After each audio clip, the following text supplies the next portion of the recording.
अन्न व औषध प्रशासन विभागानं छापा टाकून लाखोंचा गुटखा पकडलाय आणि ही कारवाई शुक्रवारी 1:30 वाजेच्या सुमारास मौलवीगंज भागामध्ये घडली आहे। जप्त केलेला गुटख्याचा साठा अंदाजे 10 लाखांचा असण्याची शक्यता आहे। दुपारी उशिरापर्यंत ही कारवाई करण्याचे काम सुरू होतं। नाशिकमधील अन्न व औषध विभागाला धुळ्यातील घड्याळवाली मशीदजवळ असलेल्या मौलवीगंज भागातील मदिना स्वीट दुकानामध्ये महाराष्ट्र प्रतिबंधित असलेला विमल गुटखाचा साठा लपवून ठेवल्याची माहिती मिळालेली होती। ही माहिती मिळताच धुळ्यातील अन्न व औषध विभागाच्या अधिकाऱ्यांनी अचानक छापा टाकला, तेव्हा ह्या ठिकाणी लपवून ठेवलेला विमल गुटख्याचा साठा जप्त करण्यात आलाय। जप्त केलेला गुटख्याचा माल हा 10 लाखांचा असण्याची सुद्धा शक्यता संबंधित विभागानं वर्तवली आणि या प्रकरणी आझाद नगर पोलिसात गुन्हा देखील दाखल करण्याचं काम सध्या सुरू आहे। नमस्कार, मी संदीप देवरे, सहाय्यक आयुक्त अन्न व औषध प्रशासन धुळे।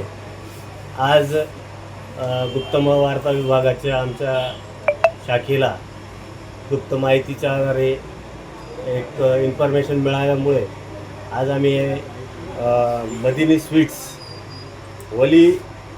वलीपुरा मौलवीगंज बडी गलियाली मस्जिद जवळ धुळे या ठिकाणी रेड केलेली आहे।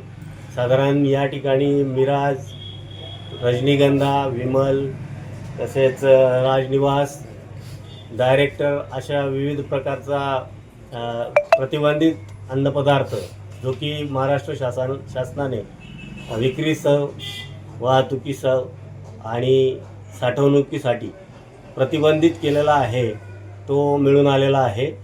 सदर मालाची मोजदाद चालू आहे आणि मोजदाद झाल्यावर सदर पुढील कारवाई ही पोलीस स्टेशनमार्फत घेण्यात येईल।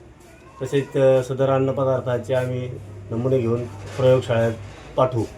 सर, दुकानात आणि आता गोडाऊनमध्ये माल येथील सर्व माल मोजदाद आम्ही ताब्यात घेतो आहोत आणि पुन्हा या जागेचा प्रतिबंधित अन्नपदार्थ साठवण्यासाठी किंवा विक्री होण्यासाठी वापर होऊ नये या कारणास्तव आम्ही हे दुकान सील करणार आहोत।